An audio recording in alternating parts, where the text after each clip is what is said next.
বাংলাদেশের আর্থসামাজিক এবং রাজনৈতিকভাবে যে প্রান্তিক গোষ্ঠীগুলো বসবাস করছেন তারা আমাদেরই আয়তনে, আমাদেরই সীমানার মধ্যে এবং সবাই বাংলাদেশেরই নাগরিক। কিন্তু যে প্রান্তিক গোষ্ঠীগুলোর কথা আমরা বলি সবসময়, তাদের মধ্যে অন্যতম একটি হচ্ছে ঋষি সম্প্রদায়। এবং এই সম্প্রদায় প্রজন্ম থেকে প্রজন্ম ধরে তারা নিপীড়ন এবং শোষণের শিকার হয়ে আসছেন, অন্তত গবেষণা বা তথ্য তাই বলে। এই সম্প্রদায় বা ঋষি সম্প্রদায়ের অধিকার উন্নয়ন নিয়ে নানা প্রকল্প পরিচালনা হচ্ছে বাংলাদেশে, যাদের মধ্যে অন্যতম একটি হচ্ছে promoting rights for popular community, যেই প্রকল্পের অর্থায়নে রয়েছে ইউএসএইড এবং এর সাথে সাথে কারিগরি সহায়তা রয়েছে কাউন্টারপার্ট ইন্টারন্যাশনাল, এবং এই প্রকল্প বাস্তবায়নে রয়েছে গ্রাম বিকাশ সহায়ক সংস্থা জিপিএসএস। আমরা আজকের এই বিশেষ আয়োজন সাজিয়েছি ঋষি সম্প্রদায় এবং তাদের প্রস্তাবিত রোডম্যাপ এবং নাগরিক সুপারিশ নিয়ে কথা বলতে। এবং আমরা অত্যন্ত আনন্দিত যে এই আয়োজনে এই প্রকল্পের সাথে অংশীজন যিনি সরাসরি জড়িত, যেই গোষ্ঠী কাজ করছে, যেই সংস্থা কাজ করছে, তাদেরকে আমরা আমন্ত্রণ জানাতে পেরেছি। এবং সেই সাথে সাথে আমাদের সাথে সেটে উপস্থিত রয়েছেন দুজন সাবেক সংসদ সদস্য এবং আইন প্রণেতা। এবং আমরা আজকের পুরো আয়োজন সাজিয়েছি এই তিনজন অংশীজনকে নিয়ে, এবং তাদের কাছে জানতে চাইব যে এই প্রান্তিক জনগোষ্ঠী তারা কিভাবে মূলধারায় ফেরত আসতে পারে এবং বাংলাদেশের নাগরিক হিসেবে কিভাবে আর সবার সাথে কাঁধে কাঁধ মিলিয়ে চলতে পারে, তাদের নাগরিক সুবিধা নিশ্চিত করা সম্ভব হয়। সবাইকে স্বাগত জানাচ্ছি আজকের এই বিশেষ আয়োজনে। আমি রহমান রাশেদ আপনাদেরকে আরও একবার আমন্ত্রণ জানাচ্ছি এবং আশা করছি পুরো আয়োজনে চ্যানেল 24-এর পর্দায় থাকবেন এবং পুরো আয়োজনটা দেখবেন। আমি পরিচয় পর্ব সেরে নেই। আমাদের সাথে আজকে ঋষি সম্প্রদায়ের প্রস্তাবিত রোডম্যাপ এবং নাগরিক সুপারিশ নিয়ে কথা বলতে উপস্থিত হয়েছেন মাসুদা ফারুক রত্না, তিনি নির্বাহী পরিচালক গ্রাম বিকাশ সহায়ক সংস্থা জিবিএসএস। এবং আমাদের সাথে আরও দুজন সম্মানিত অতিথি রয়েছেন ব্যারিস্টার রুমিন ফারহানা, আমার হাতের ডান পাশে, তিনি সাবেক সংসদ সদস্য, এবং সেই সাথে সাথে রয়েছেন ব্যারিস্টার শামীম হায়দার পাটোয়ারি, তিনিও সাবেক সংসদ সদস্য, আমাদের সাথে সেটে উপস্থিত হয়েছেন। সবাইকে স্বাগত জানাচ্ছি, অনেক ধন্যবাদ আজকে স্টুডিওতে আসার জন্য। দর্শক, আলোচনায় শুরুতে যেতে চাই। আমি শুরুতেই মাসুদা ফারুক রত্না আপনার কাছে যাব, যিনি কিনা গ্রাম বিকাশ সহায়ক সংস্থা জিবিএসএস-এর নির্বাহী পরিচালক, এবং যেটা বলছি যে আপনি সরাসরি অংশীজন হিসেবে কাজ করেছেন, দেখেছেন ঋষি সম্প্রদায় নিয়ে কাজ করছেন আপনার, এবং কাছ থেকে দেখেছেন। আমরা যে বলি যে একটা প্রান্তিক জনগোষ্ঠী বা গোষ্ঠী যারা কিনা গঞ্জনা বঞ্চনার শিকার হন, যারা কিনা আমরা স্বাধীন বাংলাদেশে যে বৈষম্য নিয়ে কথা বলি এবং বৈষম্য বিরোধী যে কথা উঠে আসে, সেখানেও এই বিষয়গুলো অন্তর্ভুক্ত হওয়ার দরকার বলে আপনারা মনে করছেন নিশ্চয়ই, এবং সেটা আমরা অন্তত পেপারের পাতা উল্টালেও দেখি বা গণমাধ্যমের খবরগুলো তাই বলছে। একটু জানাবেন যে আপনাদের অভিজ্ঞতা, যেহেতু কাছ থেকে কাজ করেছেন, তাদেরকে দেখেছেন, কি মতামত আপনাদের, কি দেখেছেন, কি পর্যবেক্ষণ আপনাদের? গ্রাম বিকাশ সহায়ক সংস্থা তৃণমূল পর্যায়ে কাজ করে এবং পিছিয়ে পড়া জনগোষ্ঠীকে নিয়ে। আমরা এই সংস্থা কাজ করছে প্রায় 3 দশকের উপরে। তো সেই জায়গায় কাজ করতে গিয়ে আমরা সবসময় কাজ করেছি যারা পিছিয়ে জনগণ আছে তাদের নিয়ে।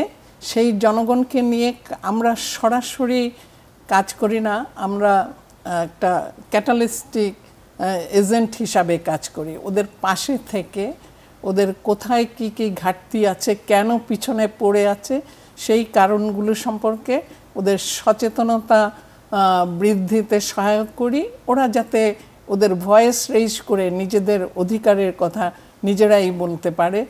আমাদের রাষ্ট্র সকলকেই সমান অধিকার দিবে বলে আমাদের কনস্টিটিউশনে বলা আছে, কিন্তু বাস্তবে আমরা গিয়ে দেখছি কাজ করতে, যে আমরা উন্নয়ন কর্মী হিসাবে গিয়ে দেখেছি সেই কাজগুলি করতে গিয়ে পিছিয়ে পড়া জনগোষ্ঠীরা পিছনেই থাকে, ওরা সামনের দিকে আসতে পারে না। তাই আমরা যখন এই প্রকল্প আমাদেরকে ইউএসএইড ডেকেছিল, কাউন্টারপার্ট ইন্টারন্যাশনাল, আমরা সেখানে কম্পিট করে এখানে কাজ করছি 2022 সাল থেকে এই পর্যন্ত। তার অনেক উদাহরণ আপনারা দেখতে পারবেন যে ওদের ভয়েস যদি ওরা নিজেরা রেইজ করতে পারে, এত অল্প সময়েও ওরা কতটুকু নিজেদের ডেভেলপমেন্টে, ওদের নারীর অধিকার, মানে এটা একটা ইন্টিগ্রেটেড প্রোগ্রাম নিতে হয়, সেপারেট কোনো প্রোগ্রাম নিয়ে অতটুকু আগানো এত অল্প সময়ে। এই যে আমরা 22 সাল থেকে 24 সাল পর্যন্ত কাজ করেছি, এত সহজে ওদেরকে ঘর থেকে বের করে আনা যেত না। ওদের মেয়েদেরকে গিয়ে যখন কাজ করেছি, কাজ করতে গিয়ে দেখেছি যে নারীরাও কত পিছিয়ে আছে, সেটাই গ্রাম বিকাশ সহায়ক সংস্থার মূল লক্ষ্য। তাদেরকে ভিজিবল করা। আমরা একবার প্রোগ্রাম করেছিলাম সাংবাদিকদের নিয়ে, ওরা জানতোই না ঢাকা শহরে এমন একটি কমিউনিটি বসবাস করে যাদেরকে ওরা কোনো দেখেনি। এমন স্বল্প পরিসরের জায়গায় আমার ভাবতেও খুব অবাক লাগে। আমি ছোটবেলায় ওই এরিয়াতে গিয়েছি বলে আমার এদেরকে নিয়ে কাজের আগ্রহ বেড়েছিল, যে ওরা বলে ঋষি সম্প্রদায়, কিন্তু ওদেরকে আমরা ছোটবেলায় ঋষির যে অর্থটা দেখেছি, কিন্তু বাস্তবে গিয়ে সেই ঋষি সম্প্রদায়ের সঙ্গে ওটার কোনো মিল নেই। ওরা একটি অচ্ছুত প্রাণী হিসাবে ওদেরকে সামাজিকভাবে ট্রিট করা হয়। আমরা আমাদের রাষ্ট্রীয় সংবিধান অনুযায়ী আমরা পেয়েছি যে আমরা যেখানে সকলেই সম অধিকার নিয়ে বাঁচব। এখন এসডিজির গোলেও আছে, যা কাউকে পিছনে ফেলে আমাদের কোনো ডেভেলপমেন্টের হবে না, সেই সুযোগ নেই। তো সেই জায়গায় বারবার যখন আমরা ডেভেলপমেন্টের কথা বলি, কোনো না কোনো কারণে সেই পিছিয়ে পড়া জনগোষ্ঠী সব সময়ই বাদ পড়ে যায়, ওদের শিক্ষার অধিকার থেকে বাদ পড়ে যায়, ওদের সেবামূলক যে সার্ভিসগুলি রাষ্ট্র থেকে দেওয়া হয় সেই জায়গায় ওরা তাদের সঠিকভাবে তাদের দাবির কথা উচ্চারণ করতে পারে না, সমস্ত সময় ওরা পিছনেই পড়ে থাকে। তো আজকে আমরা চাচ্ছি, আমাদের সঙ্গে দুজন এমপি মহোদয় আছেন, তারা সংসদে গিয়ে যাতে ওদের যে আমাদের যে রোডম্যাপগুলি হয়েছে ওইগুলি ব্যাপারে আলোকপাত করবেন এবং তাদেরকে মানুষ হিসাবে রাষ্ট্র যাতে স্বীকৃতি দিয়ে ওদেরকে আমাদের সঙ্গে একসঙ্গে আনতে হবে। যে উপলক্ষ নিয়ে আজকে আমরা এক হয়েছি, আমার ধারণা যে আমাদের সাথে দুজন আইন প্রণেতা রয়েছেন, দুজন সাবেক সংসদ সদস্য রয়েছেন, যারা কিনা রাজনীতির ময়দানেও বলিষ্ঠ ভূমিকা আমরা পালন করতে দেখেছি, গোটা জাতি দেখেছে। ব্যারিস্টার রুবিন ফারহানা, আপনি কি মনে করছেন যে এই জায়গাটায় এই ব্যাপারটা, এই সমস্যাগুলোকে চোখে আঙুল দিয়ে দেখিয়ে দেওয়ার জন্য এখন যথেষ্ট সময় হয়েছে, যে ঋষি সম্প্রদায় যারা পিছিয়ে পড়ছে বলছে তারা সাংবিধানিক অধিকার থেকে অনেকটা দূরে বসবাস করছে, আপনি কি মনে করেন? সার্টেনলি আমি ইউএসএআইডি এবং কাউন্টারপার্টের বেশ কয়েকটা প্রোগ্রামে অংশ নিয়েছি। আপা ছিলেন, রত্না আপা ছিলেন, শামীম ভাই ছিলেন। তো আমরা খুবই, আমার মনে হয়েছে যে ওনারা কাজ করতে চাইছেন এবং পিছিয়ে পড়া যে মানুষদের কথা আমরা বলছি, যে সম্প্রদায়ের কথা আমরা বলছি, তাদেরকে মূল ধারায় নিয়ে আসা এবং একেবারেই যে বেসিক কনস্টিটিউশনাল রাইট যেগুলো, সেগুলো থেকেও তারা বঞ্চিত। এবং সবচেয়ে ভয়াবহ যেটা আমার মনে হয়েছে যে একেবারে প্রান্তিক পর্যায়ে যারা আছেন তারা নিজেরা কিন্তু সেটা রিয়েলাইজও করতে পারছেন না যে তারা কতটা বঞ্চিত। আগে তো নিজে সেটা রিয়েলাইজ করে তারপরে না সেই ব্যাপারে ভয়েস রেইজের প্রশ্ন আসে। এই মানুষগুলাকে সেই জায়গা থেকে তুলে নিয়ে আসা এবং বোঝানো যে এটা কোনো দয়া না, এটা কোনো সুবিধা না, এটা তোমার ন্যায্য অধিকার। বাংলাদেশের একজন নাগরিক হিসেবে আমি বা শামীম যে অধিকার ভোগ করি, আপনি বা রত্নাপা যে অধিকার ভোগ করেন, তার প্রত্যেকটা অধিকারই তাদের ন্যায্য অধিকার এবং এই অধিকারটা তারা রাষ্ট্রের কাছে সকল সময় দাবি করতে পারে। এই জায়গাটিতে নিয়ে আসা একটা বড় চ্যালেঞ্জ এবং ইউএসএআইডি কাউন্টারপার্ট সহ জিবিএসএস দীর্ঘ সময় ধরে ওনারা কাজ করছেন এবং আমার মনে হয় যে ধীরে ধীরে একটা সচেতনতা তৈরি হয়েছে। আমাদের বেশ কিছু প্রোগ্রামে আমি দেখেছি যে ঋষি সম্প্রদায়ের প্রতিনিধিরা উপস্থিত ছিলেন এবং ঝকঝকে কিছু তরুণ তরুণীর দেখা আমরা পেয়েছি, যারা খুব স্পষ্ট ভাষায় তাদের বঞ্চনার কথা তুলে ধরেছেন এবং সেই জায়গা থেকে কি করে উত্তরণ করা যায় এবং কি কি পদক্ষেপ তারা নিচ্ছেন, কোন কোন জায়গাতে কাজ করছেন এবং সেই কাজগুলো কিভাবে তাদের কমিউনিটিতে প্রভাব ফেলছে, সেগুলো কিন্তু তারা খুব সুন্দরভাবে তুলে ধরেছেন। সুতরাং আমি মনে করি যে এটা সময় এসেছে বলাটা ভুল, সময় আসলে অনেক দেরি হয়ে গেছে। আমাদের আরও অনেক আগেই আমাদের এই বিষয়গুলো নিয়ে আরও সচেতনভাবে, আরও জোরালো গলায় কথা বলার দরকার ছিল। আমাদের প্রায় ঢাকা শহরে ঋষি সম্প্রদায়ের প্রায় 3 লক্ষ মানুষ বাস করছে, শুধু ঢাকার আশপাশে। সংখ্যাটি কিন্তু কম নয় এবং এই যে সকালবেলা আমরা যে পরিচ্ছন্ন রোড দেখি, রাস্তা দেখি, আমরা যে পরিচ্ছন্ন একটা শহর দেখি, মোটা দাগে পরিচ্ছন্ন একটা শহর, এর পেছনে কিন্তু তাদের ভূমিকা সবচেয়ে বেশি, কিন্তু তারা চোখের আড়ালে থেকে যাচ্ছেন।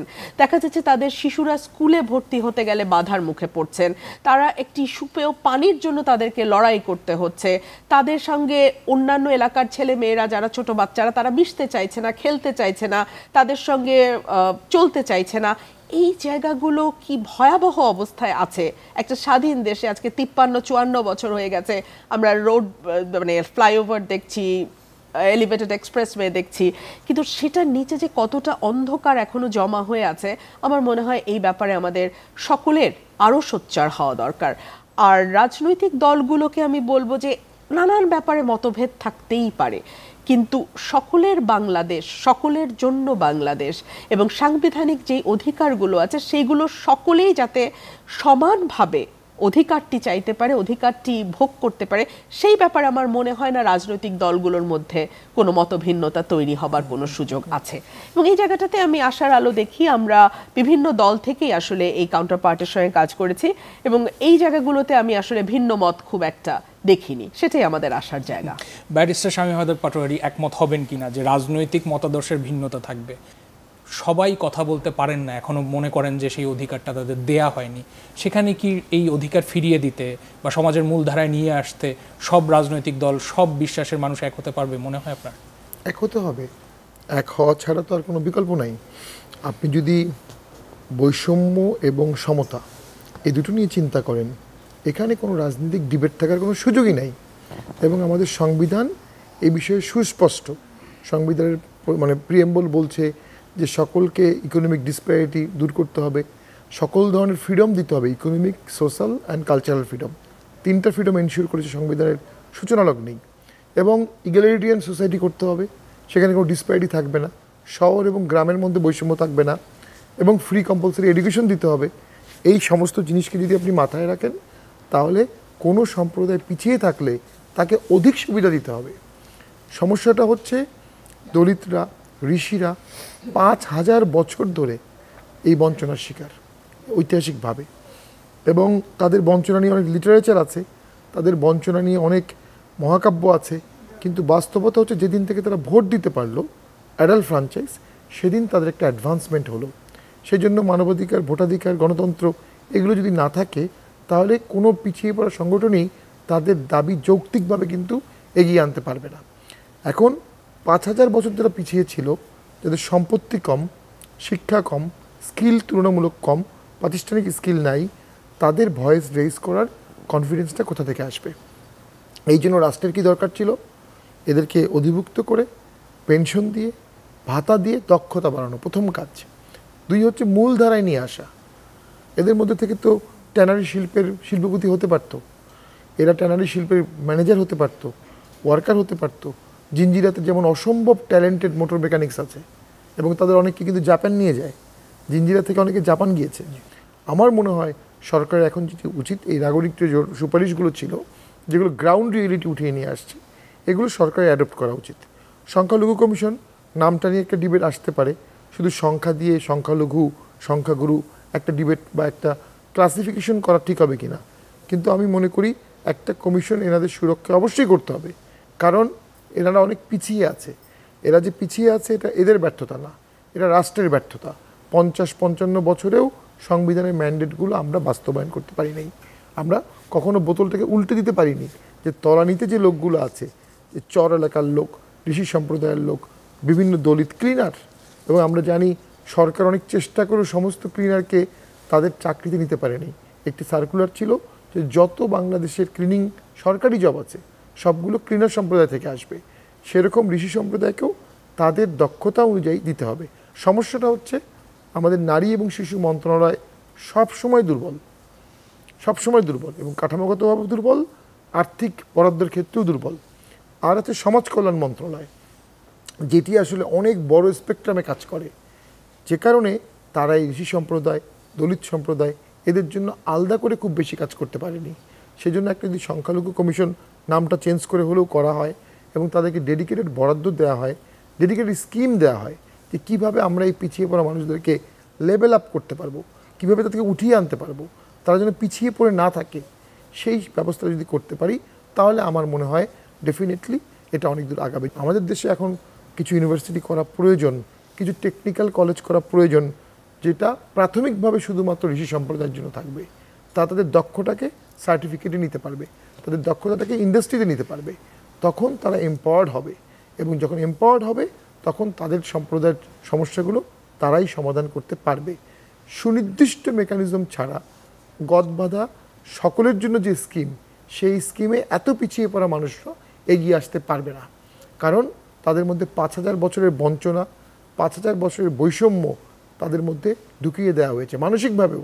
আমি দেখেছি অনেক জায়গাতেই এই দলিতরা জোরে গলায় কথা বলতে পারে না, অনেক জায়গায় শক্তভাবে দাঁড়াতে পারে না, কারণ ছোটোবেলা থেকে সে দেখে এসেছে যে বাবুদের সামনে তাকে একটু কুঁজো হয়ে থাকতে হবে, বাবুদের সামনে নরম গলায় কথা বলতে হবে। ওই বাবু কালচার থেকে তো স্বাধীন করার জন্যই বাংলাদেশ স্বাধীন হয়েছে। আমি এই পর্যায়ে চলে যেতে চাই মাসুদা ফারুক রত্না আপনার কাছে, যিনি নির্বাহী পরিচালক গ্রাম বিকাশ সহায়ক সংস্থা GBSS। ব্যারিস্টার শামীম হায়দার পাটোয়ারি বলছিলেন শিক্ষার কথা। তিনি বলছিলেন যে মূলধারার সাথে সবাই যেমন শিক্ষা নেন, সেরকম করে একজন ঋষি সম্প্রদায়ের একজন তরুণ শিক্ষার্থী তারও শিক্ষার অধিকার আছে। তবে এও বলছিলেন যে আলাদা করে তাদের একটা ইনস্টিটিউট বা শিক্ষা প্রতিষ্ঠান করার জরুরি কিনা, যেহেতু তারা বলছেন যে তাদের এখন পর্যন্ত সেই যে মানসিকভাবে যে অত্যাচারিত হওয়া বা ছোট করে রাখার যে মানসিকতা তৈরি হয়ে গেছে, সেটা ভাঙতে কিছুটা সময়ও লাগবে। সেটা আপনি মনে করেন কিনা, বা কিভাবে করলে ভালো হয়, বিশেষ করে শিক্ষার যে বৈষম্যের কথা যখন আমরা বলি এই ঋষি সম্প্রদায়ের যারা সাধারণ তাদের ক্ষেত্রে? আমি ওখানে কাজ করতে গিয়ে দেখেছি যে শিক্ষার আলো ওই সম্প্রদায়ের ভিতরে খুব বেশি পৌঁছে নেই। যেমন স্কুল কলেজে যখন ভর্তি হতে যায়, স্কুলেই যখন ভর্তি হতে যায়, ওদের সঙ্গে বসে আমরা যারা সংখ্যা গুরু আছি, আমাদের সামাজিক বিধি ব্যবস্থার জন্য আমরা শিক্ষা প্রতিষ্ঠানে ওদের সঙ্গে বসে পড়তে রাজি নই। এটা অভিভাবকদের পক্ষ থেকেও এসছে। তো আমরা এই কাজ করতে গিয়ে ওখানে যে স্কুলগুলোতে প্রোগ্রাম করেছি, সেখান থেকে কমিটমেন্ট এসছে যে আপনারা যে কাজ করছেন, এই সম্প্রদায়ের যারা শিক্ষায় আসে, ওই স্কুল কমিটমেন্ট করেছে যে ওদের স্কুলে যদি ভর্তি হতে যায় তাহলে ওদের ইনকামও খুবই স্বল্প, যেটা ওরা এডুকেশনের জন্য ব্যয় করতে ওদের কষ্ট হয়। তো আমরা এখানে যারা কাজ করছি শহরে, প্রান্তিক জনগোষ্ঠী, বস্তি এলাকায়, তো সেই জায়গায় আমাদের একটা দাবি ছিল যে এদের শিক্ষা ব্যবস্থায় যদি শিক্ষাটাকে ফ্রি করে দেওয়া যায়, আমাদের ওরা শিক্ষায় আলোকিত হতে পারবে, এবং যে সম্প্রদায়ভুক্ত বলে ওদের সঙ্গে বসতে পারবে না, এই ব্যাপারে স্কুলগুলোকেও অরিয়েন্টেশন দিতে হবে। কিন্তু এখন তো এই সম্প্রদায় থেকে তো লেখাপড়া করছে, হ্যাঁ, আগে থেকে তো কিছু চিত্রটা বদলেছে, খুবই কম। তো সাধারণত ওরা পারিবারিক ঐতিহ্যগতভাবে জুতা শিল্পের দিকে কাজ করছে, কিছু লেদার নিয়ে কাজ করছে। এটা পাটোয়ারি ভাই যেটা বলেছে, এটা সুন্দর একটি আইডিয়াই বলেছে। আমার কাজের ক্ষেত্রে গিয়ে সবাইকে যে MA BA পাস করতে হবে, আমি নিজেও সেটায় বিশ্বাস করি না।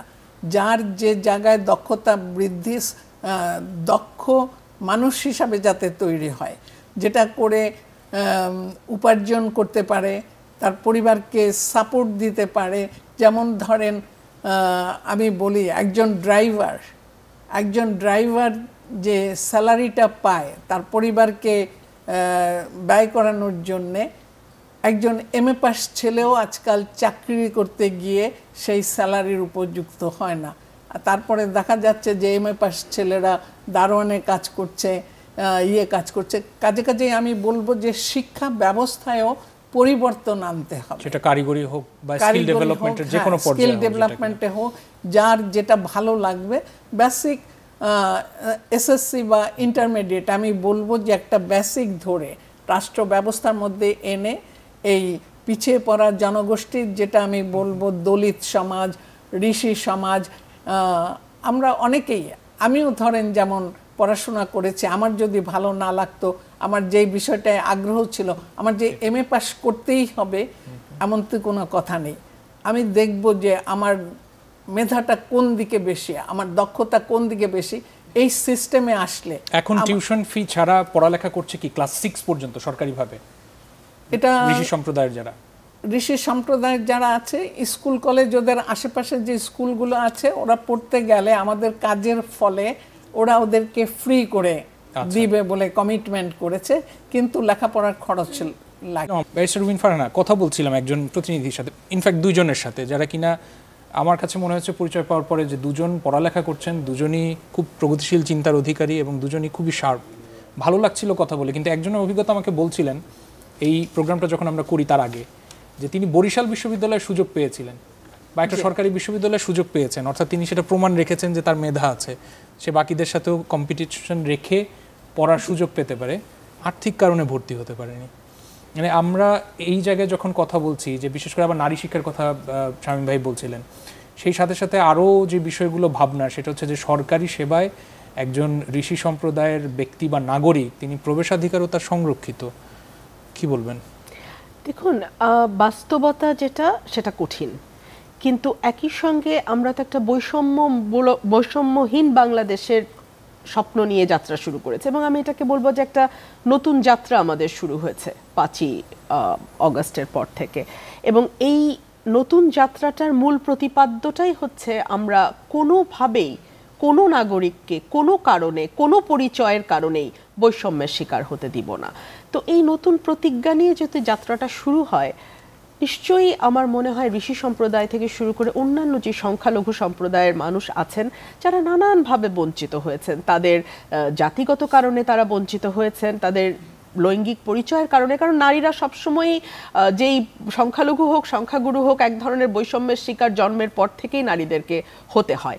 সেই বৈষম্য বিলোপের পরিকল্পনা এবং আর্থিক একটা বিরাট বিষয় তো আছেই, আর্থিক কারণেও বহু জায়গায় তারা অ্যাক্সেস পান না, সেই বৈষম্য বিলোপ, এই যাত্রাটা আসলে শুরু হয়েছে। এবং আমি মনে করি যে এর মধ্যে অল ইনক্লুসিভ, সকলকে নিয়েই আমাদের এই যাত্রাটা চলবে। আর বৈষম্যের ক্ষেত্রে আরেকটা কথা যেটা শামীম ভাইদার পাটোয়ারি বললেন, positive discrimination, it is very important. আপনি যাত্রা শুরু করেছেন এখান থেকে, আমি হয়তো যাত্রা শুরু করেছি আরও 3 ধাপ আগে থেকে, সুতরাং আমরা তো শুরু থেকেই আসলে এক জায়গা থেকে যাত্রা করিনি। আপনার যেই ফ্যাসিলিটিগুলো লাগবে তার চেয়ে অনেক কম ফ্যাসিলিটিতে হয়তো আমি আমার গোলে পৌঁছতে পারবো, সুতরাং আপনাকে সেই ফ্যাসিলিটিগুলো এনশিওর করা, যেটা হয়তো আমার প্রয়োজন নেই কিন্তু আপনার প্রয়োজন আছে, সেগুলো আপনাকে এনশিওর করা মানেই একটি বৈষম্যহীন সমাজ তৈরি করা। সুতরাং পজিটিভ ডিসক্রিমিনেশন কিন্তু অনেক ক্ষেত্রেই এটা নো ডিসক্রিমিনেশন। হ্যাঁ, তো এই বিষয়গুলো মাথায় রেখে আমার মনে হয় কাজ শুরু করা দরকার। আর আমাদের যেহেতু এই মুহূর্তে আসলে সেই অর্থে কোনো পলিটিক্যাল গভর্নমেন্ট নাই, সেই কারণেই আমার মনে হয় আমাদের জন্য কাজ করাটা আরেকটু সহজ। কেন সহজ? যারাই নির্বাচনে অংশ নেবে, যেই দলগুলো নির্বাচনে অংশ নেবে, প্রত্যেকের তাদের রাজনৈতিক ম্যানিফেস্টোতে পরিষ্কার করতে হবে এই মানুষগুলোর জন্য তারা আসলে কি করতে চায়, কি কি পরিকল্পনা তারা নিতে চায়, তাদেরকে মূলধারায় আনতে গেলে তারা কি কি সুযোগ সুবিধা তাদেরকে দিতে চায়, এই কথাগুলো আসলে প্রত্যেকটা দলকেই আমার মনে হয় স্পষ্ট করে দিতে হবে। এবং অনেকে মনে করেন যে এই সম্প্রদায়ের মানুষ হয়তো এই দলের রিজার্ভ ভোট, ওই সম্প্রদায়ের মানুষ আরেকটি দলের reserve vote.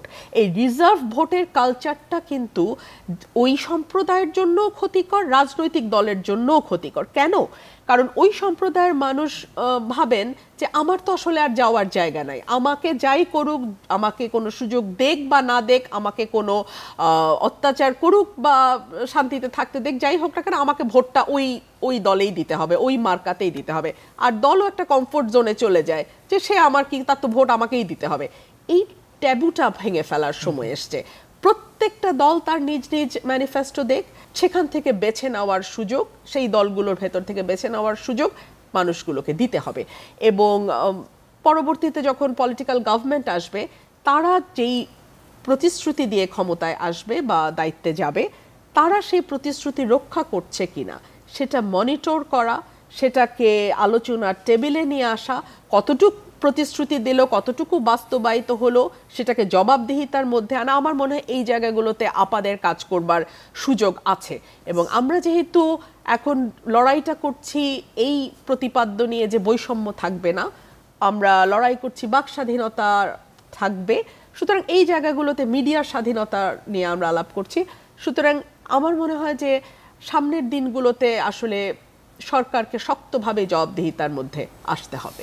Barrister Shamim Haider Patwari, ঋষি সম্প্রদায়ের অধিকার সংরক্ষণের জন্য আলাদা করে সংখ্যালঘু কমিশন গঠন হবে বলে প্রতিশ্রুতি দেওয়া হয়েছিল। আপনি বলছিলেন যে সংখ্যালঘু নাম না দিয়ে হয়তো আলাদা করে একটা কমিশন করা সম্ভব। রাজনৈতিক দলগুলো সেগুলো নিয়ে ভাববে কিনা, ভাবার কতটুকু সুযোগ রয়েছে।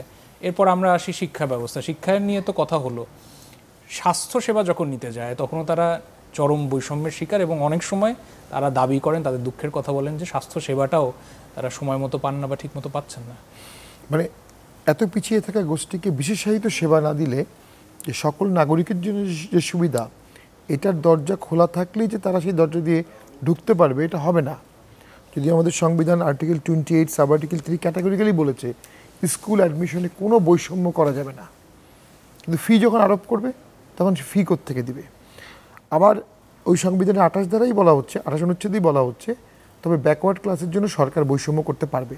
অর্থাৎ আপনি যদি ব্যাকওয়ার্ড কমিউনিটির জন্য আলাদা করে স্কুল করেন, তাদেরকে আলাদা করে বৃত্তি দেন, এটা সংবিধানে পারমিসিবল। অনেকেই তো চাকরি নিয়ে বলছে, চাকরিতে কোটা না রেখে যদি সুযোগ সুবিধা দেওয়া হয়, এরাই হয়তো যোগ্যতা সম্পন্ন হয়ে কোটা প্রয়োজন হবে না, নিজেরাই পাবে।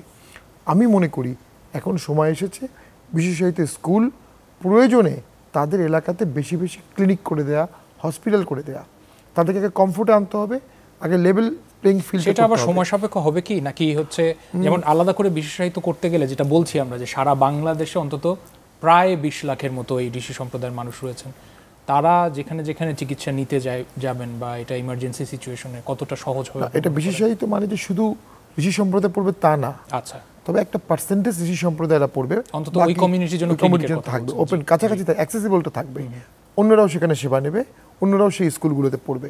এটি একটি প্রয়োজন। আর যেটি বারবার বলেছিলাম, আমি যতটুকু এমপি হিসাবে দেখেছি সরকার যতগুলো স্কিম নিয়েছে যেখানে ক্যাশ ইনসেন্টিভ দিয়েছে সেটা সবচেয়ে ফ্রুটফুল হয়েছে। আচ্ছা, যদি এই ঋষি সম্প্রদায়ের স্কেলিং আপের জন্য, রিস্কিলিংয়ের জন্য, স্কিল ডেভেলপমেন্টের জন্য, শিক্ষার জন্য, চিকিৎসার জন্য সরকার ক্যাশ ইনসেন্টিভ দেয়, তাহলে সেটা হবে সবচেয়ে ইফেক্টিভ মেজার। আপনি চিন্তা করে দেখেন, একটা মেয়ে, সে নারী, সে জন্ম নিয়েছে ঋষি সম্প্রদায়ে, সেই স্কুলে যাবে, পড়বে, মাস্টার্স পর্যন্ত, তাকে বিয়ে দিয়ে দিবে। তো যখন সে ক্যাশ ইনসেন্টিভ পাবে তখন তাকে এই প্রেশারগুলো সমাজ থেকে বা পরিবার থেকে দেওয়া হবে না, তখন তাকে ডেভেলপমেন্টের সুযোগ দেওয়া হবে। এক গার্মেন্টসে কাজ করার কারণেই বাংলাদেশের নারীরা কতটা এম্পাওয়ার্ড হয়ে গেছে, সেখানে যদি এই ধরনের কাজে স্কুলে পড়ানো হয়। দেন আরেকটি কি প্রয়োজন, রোড ম্যাপটা প্রয়োজন, যে আমরা কতদিন পর্যন্ত এই এক্সেস এডিশনাল স্পেশাল সুবিধাগুলো দিব। আমার ব্যক্তিগত অভিমত, যে 10 বছর আমরা এই ধরনের সুবিধা দিয়ে দিই, 10 বছর পরে তারা সকল মেইন স্ট্রিমেই চলে আসতে পারবে। যেটি আপনি বলছিলেন, সরকারি দল কমিটমেন্ট করে, সরকারি গিয়ে রাখে না, সেই জন্যই তো শক্তিশালী বিরোধী দল দরকার। এখন এই মুহূর্তে প্রয়োজন, যেহেতু একটি সুষম সময় এখন চলছে, সকল রাজনৈতিক দল যারা ভবিষ্যতে সরকারি দল এবং বিরোধী দল হতে পারবে তাদেরকে এই ইস্যুগুলোর সাথে সম্পৃক্ত করা, যাতে নেক্সট নির্বাচনে তারা ইলেকশন ম্যানিফেস্টোতে আত্মিকভাবে, মানসিকভাবে, হোল হার্টেডলি এই ইস্যুটা সমর্থন করে ম্যানিফেস্টো করে এবং সেটা বাস্তবায়ন করে, এবং এই বিষয়ে একটা পলিটিক্যাল কনসেনসাস করা, যেই ক্ষমতায় আসবে ঋষি সম্প্রদায়ের জন্য এই রোডম্যাপটা সবাই ফলো করবে। এটি করা না হলে, যদি আমরা মনে করি শুধু একাডেমিক ডিসকাশন হয়ে থাকে, ultimately it need a political consideration. Ultimately প্রত্যেক সমস্যায় কিন্তু পলিটিক্যাল সলিউশন প্রয়োজন হয়। এটার জন্য এখন এনজিও যারা আছেন তাদের সুলিখিত পদক্ষেপ আছে, তাদের সুচিন্তিত মতামত আছে, এগুলো পলিটিক্যাল পার্টিতে ট্রান্সমিট করা উচিত, এবং পলিটিক্যাল পার্টিরও উচিত একটি ছোট সেল থাকবে যেখানে দলিত ঋষিদের বিষয়গুলো ইনক্লুড হবে এবং পরবর্তীতে বাস্তবায়ন হবে। আমি জানতে চাই আমার 3 সম্মানিত অতিথির কাছ থেকে, যে কি প্রক্রিয়ায় এগোলে ঋষি সম্প্রদায়ের যে অধিকার প্রতিষ্ঠার কথা বলা হচ্ছে সেটাকে আমরা বাস্তবায়নে রূপ দিতে পারি। আমি এই পর্যায়ে চলে যেতে চাই আরও একবার মাসুদা ফারুক রত্না, আপনার কাছে একটু জানাবেন কি যে সুপারিশ আমরা দেখছি যে এই প্রকল্প বাস্তবায়নে গ্রাম বিকাশ সহায়ক সংস্থা GBSS কাজ করছে, এবং আপনারা সুপারিশও লিপিবদ্ধ করেছেন আলাদা করে, একটু জানাবেন কি যে কি সুপারিশ আপনারা রাখছেন? আমরা বিগত যে নির্বাচন হয়েছিল সেই প্রত্যেক দলের রাজনৈতিক দলের কাছে আমরা ম্যানিফেস্টোতে প্রথম প্রক্রিয়া আমাদের সুপারিশগুলি রাজনৈতিক দলের ম্যানিফেস্টোতে যারা ইলেকশনে এসছে তাদের ম্যানিফেস্টোতে আমরা ঢুকানোর চেষ্টা করেছি এবং অনেকগুলো তার মধ্যে আসছে। সেই জায়গা থেকে আমরা যে সুপারিশগুলো নিয়েছি, জাতীয় সংখ্যালঘু কমিশন গঠন করা এবং ঋষিদের অধিকারকে এগিয়ে নেওয়ার জন্য সংখ্যালঘুদের বিশেষ সুরক্ষা আইন প্রণয়ন করা। নাম্বার 2, সংখ্যালঘু সম্প্রদায়ের অধিকারকে এগিয়ে নেওয়ার জন্য একটি প্ল্যাটফর্ম তৈরি করা যাতে তাদের সংগঠিত ও সক্রিয় করা যায়। উদাহরণস্বরূপ আদিবাসী, ঋষি, দলিত সহ সংখ্যালঘু সংগঠনের সমস্ত রিপ্রেজেন্টেটিভ যাতে থাকে। সামাজিক সুরক্ষা ও নিরাপত্তামূলক কর্মকাণ্ডে ঋষি সম্প্রদায়ের জন্য অধিক অংশগ্রহণের ব্যবস্থা রাখা। সেই সঙ্গে ঋষি সম্প্রদায়ের সঙ্গে আমরা যারা পিছিয়ে পড়া যে জনগোষ্ঠী আছে তাদের কথাও আমি আজকের এই আলোচনা সভায় ইনক্লুড করতে চাচ্ছি। বিগত মন্ত্রিসভায় অনুমোদিত বৈষম্য বিরোধী আইন দ্রুত প্রণয়ন করা ও বাস্তবায়ন নিশ্চিত করা। তো আমরা ইতিমধ্যেই সেই রাষ্ট্র ব্যবস্থা যখন ভেঙে পড়েছে, আমরা এই বৈষম্য বিরোধী আন্দোলনে যে ইন্টারিম গভর্নমেন্ট হয়েছে ওখানে ওরা বলছে যে এইগুলি তারা যথাযথ ব্যবস্থা গ্রহণ করবে। বেসরকারি খাতে ঋষি সম্প্রদায়ের মানুষের কর্মসংস্থানের সুযোগ তৈরির জন্য বিদ্যমান আইন বাস্তবায়ন ও প্রয়োজনে নতুন আইন তৈরি ও কার্যকর করা। এই ছিল আমাদের সুপারিশ। এই সুপারিশ মালাগুলি তৈরি করেছে একদম ঋষি সম্প্রদায়ের ইয়ুথ, নারী, তাদের যে পুরুষ সদস্য আছে তারা মিলেই তৈরি করেছে। ছোট ছোট গ্রুপ ফোকাস ডিসকাশন এইগুলির মাধ্যমে ওরা নিজেদের ভিতর থেকে তৈরি করেছে। আমরা শুধু টেকনিক্যাল সাপোর্ট দিয়ে গেছি যে কি করে। আমার মনে হয় যে সুপারিশে যে কয়টা বিষয়গুলো রত্নাপ্পা তুলে ধরলেন সেখানে অনেক অংশই আলোচনায় উঠে এসছে। তারপর আমি তার একটু জানার চেষ্টা করছি, ব্যারিস্টার রুমিন ফারহানের কাছে যাই, যে এই যে সামাজিক নিরাপত্তা বা সোশ্যাল সেফটি নেটে বলা হয়, বিশেষ করে বলা হয় যে এরকম পিছিয়ে পড়া জনগোষ্ঠীর জন্য আলাদা করে ভাতার প্রয়োজন রয়েছে কিনা, সেই বিষয়গুলো আপনি কিভাবে অনুধাবন করেন? নিশ্চয়ই প্রয়োজন আছে, এবং আমাদের সামাজিক সুরক্ষায় যে ভাতা দেয়া হয় সেটা একেবারেই অপ্রতুল। সংখ্যাটি বাজেটে অনেক বড় দেখানো হয়, কিন্তু সেখানে আপনার পেনশন, গ্র্যাচুইটি সব যুক্ত করলে না দেখা যায় প্রকৃত যারা সুবিধা বঞ্চিত তাদের কাছে কিন্তু খুবই অল্প পরিমাণে টাকা যায়, এবং দেখা যায় সেই টাকাও যারা প্রকৃত অর্থেই যাদের প্রয়োজন তাদের হাতে না গিয়ে পলিটিক্যাল যারা বিভিন্নভাবে কানেক্টেড তাদের কাছে চলে যায়। সুতরাং এই জায়গাগুলোতে তো ফোকাস করতেই হবে।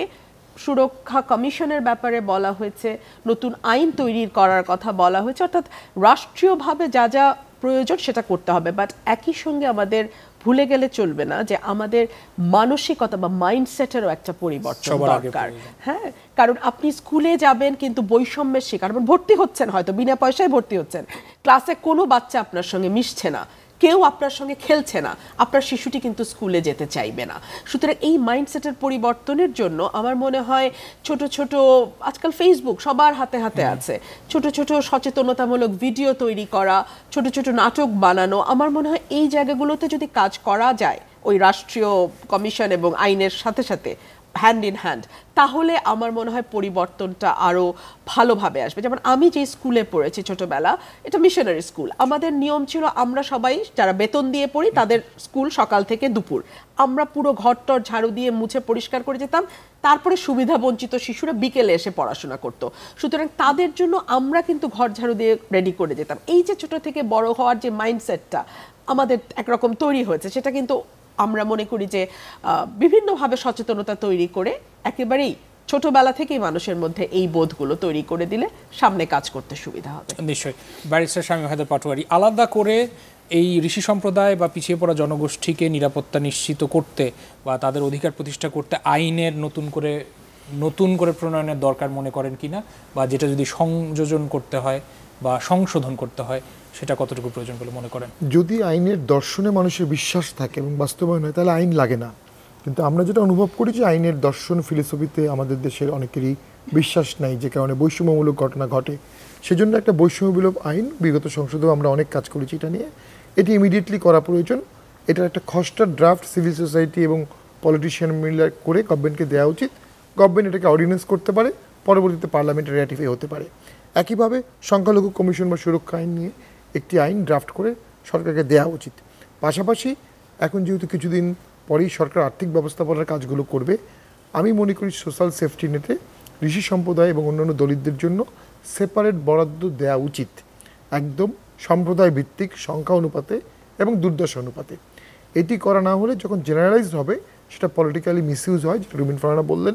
পাশাপাশি এই বিশাল জনগোষ্ঠীর মধ্যে একটি পিছিয়ে পড়া সম্প্রদায় তখন আলাদা করে তার দাবিটা তুলে ধরতে পারে না। তো যদি তাদের সম্প্রদায় ভিত্তিক সুস্পষ্ট আলাদা বরাদ্দ দেওয়া হয়, আমার বিশ্বাস তাদের অগ্রগতিটা দ্রুত হবে এবং তাদের অগ্রগতিটা দ্রুত করতে হবে। তারা 5000 বছর বঞ্চনা ছিল বলে আরও 5000 বছর যদি আমরা অপেক্ষা করি সমতার জন্য, এটা রাষ্ট্রীয় কাঠামো হতে পারে না। তাদেরকে অতি দ্রুত সমতায় নিয়ে আসতে হবে। আমি একটু সাপ্লিমেন্ট করতে চাই পাটোয়ারি ভাইয়ের সঙ্গে, যে আমাদের তো সুন্দর সুন্দর আইন আছে অনেকে, সেই আইনগুলিকে আমরা ব্যবহার করতে পারি। তাহলে নতুন আইন তৈরি করে কোনো আমরা সামাজিক উন্নয়নের জন্য এগুলির দেখতে পাই না। অনেক সুন্দর সুন্দর আইন বস্তাবন্দি হয়ে আমাদের রাষ্ট্রীয় ব্যবস্থায় আছে, আইনের প্রয়োগ দরকার। হ্যাঁ, আইনের প্রয়োগটা দরকার। আর ওই সঙ্গে আমি আরেকটু বলতে চাই যে এই কাজগুলি করার জন্য সেই সম্প্রদায় যে সবসময় আমাদের মতো এনজিওদের গিয়ে কাজ করতে হবে, ওই জায়গায় মেকানিজম ডেভেলপ করতে হবে যাতে করে ওই সম্প্রদায়ের লোকরাই যার যার দাবিগুলো নিজেরা করতে পারে। আমরা ওই জায়গায় একটি বড় ধরনের কাজ করেছি সেই সম্প্রদায়ে, যে ইয়ুথ ব্রিগেড তৈরি করে দিয়েছি, অ্যাডভোকেসি গ্রুপ তৈরি করেছি। তারাই নিজেরা গিয়ে এই দাবিগুলো নিয়ে বিগত রাষ্ট্রীয় ব্যবস্থার সময় গিয়েছিল। এখন বর্তমান যে ইন্টারিম গভর্নমেন্ট আছে তাদের সঙ্গেও আমরা বসে এই জিনিসগুলো যাতে আমরা ঢুকাতে পারি সেই ব্যবস্থার জন্যেও আমরা কাজ করার জন্য ওদেরকে তৈরি করতে চাই, যাতে ওরা কথা বলতে পারে। এই ম্রিয়মাণ জনগোষ্ঠী রাষ্ট্রীয় সম্পদে কোনো ভূমিকা রাখতে পারে না। আমরা সেই ম্রিয়মাণ নাগরিক চাই না আমরা বাংলাদেশে। তো আমি বলবো যে আমরা এই যেখানে সত্যিকারের অর্থে ভয়েস রেজ করতে পারবে, কাঠের পুতুল বানিয়ে আমাদের নাগরিকদেরকে আমরা সেই সুব্যবস্থায় কখনোই আনতে পারবো না।